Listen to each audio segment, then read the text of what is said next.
What's going on, ladies and gentlemen? I would like to welcome you all to another edition of Wayne's Perspective, where we operate in discipline, decency, integrity, and respect. And I'm coming through with another video just for you. If I sound different, it's because I'm actually doing this in my car at work. So hopefully, when you all listen to this, it sounds okay. If not, I always appreciate your feedback. In addition to that, I hope everyone is doing okay out there, taking every day one day at a time, living life the best way you know how. As for me, y'all know how I do. I'm always taking every day one day at a time, living life the best way I know how as well. So now we transition to the perspective of a longtime wrestling fan.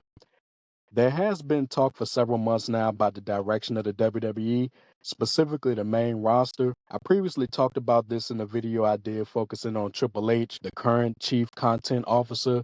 And now when I think about it, I wonder if that role was created solely for him, but I digress. I'm going to repeat some of what I said in that video along with some additional thoughts. Number one, from an in-ring standpoint, no one can argue that Triple H did his thing. I really enjoyed his work as a heel circa November 1999 till May 2001. A couple of matches with him are in my top 10, and he has more than earned his place in the Hall of Fame, even though the way it came about was a little suspect. Number two, even with him being knighted as the head of creative when the TKO deal happened, he still should not be in this role. And from the moment he started gaining power backstage, I always felt it was not a good idea.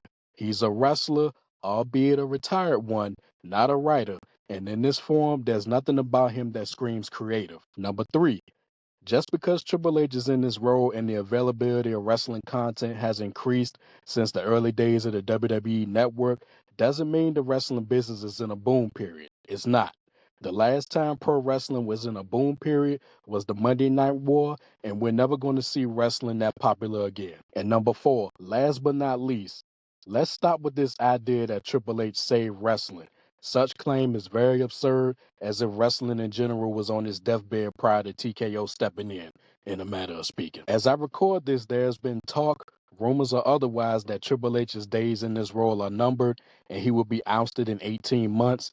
I've consistently said he shouldn't be in this role, and at the same time, I'm not advocating that he should lose his job, but it's clear to everyone that a change is needed, and I have more to add at the end. What I'm going to do now is talk about 11 very notable people who could possibly assume this role as we attempt to answer the question of this video. Who should be WWE's head of creative? And with all this being said, let's get started.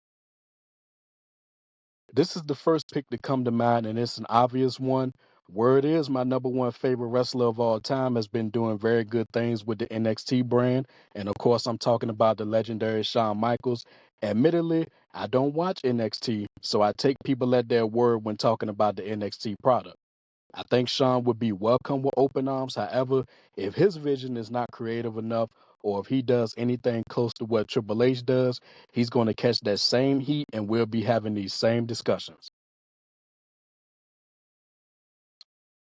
If The Rock assumed this role, the immediate feedback would be very mixed. I think with him being on the TKO board of directors and being busy with other obligations, simply put, he will not have the time to be involved with the creative process, and I don't think he's all that interested in it outside of what directly involves him. Speaking of The Rock, he and Brian Gewirtz have been tight for quite some time, and if his work in the WWF in the year 2000 is any indication, he will bring logic, details, and more to the storylines, something that's missing in today's WWE product. Michael Hayes has been with the company for about 30 years now and is one of a few definitions of what it means to move up, considering his start as announcer Doc Hendricks. I haven't heard that much about his creative contributions, but this level of promotion would be very interesting. Jim Cornette has always had a good eye and ear for the wrestling business. However, I think he's fine with where he is now, and if he were to get such a call, chances are he would turn it down. Let me know if I'm wrong on that one. To some, Paul Heyman will be the most popular choice of these names, especially if it's based on his work with ECW and SmackDown in 2002 and 2003 for the first iteration of the brand extension. I was never a fan of that, by the way, but that's another story. In previous creative endeavors, longtime fans may remember Heyman clashing with Vince McMahon, especially when it came to the ECW brand back in 2006. I'm not sure if he still has that creative touch in present day 2025. but rest assured he would shake things up if he were given the creative keys. And one of his most famous quotes is, hide the negatives, insinuate the positives. And that type of approach to booking is needed in WWE today. The man who tried to run the WWF out of business during the Monday Night War and a year after WCW did just that in March 2001, he signed with the company in 2002 solely as an on-air talent, and I'm talking about Eric Bischoff, y'all.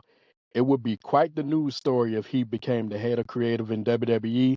He had some success in WCW, however, many still associate him with the downfall of that company, and I think he would be nowhere near consideration for this role. Stephanie McMahon was in a similar role in the mid 2000s, and it didn't go over all that well on TV, the internet, etc. But man, if she succeed her husband Triple H after all this, the internet across the board would be worked into a collective frenzy. Shane McMahon would be an interesting candidate. However, I don't think he wants anything to do with this role and is quite comfortable doing his own thing these days. On his work with the WWF during the Attitude Era alone, Vince Russo would be an immediate pick. In addition to his current views on the wrestling business, however, fans will become very skeptical when you factor in his WCW and TNA work. With TKO running things, if Russo came aboard, I could see a scenario where they would give him a specific time frame to turn things around. And if he fails, he's out. And I'm sure he would demand or request to have full creative control with no interference. Having Russo back would likely be familiar yet fresh, but I think he's more than satisfied with Russo's brand.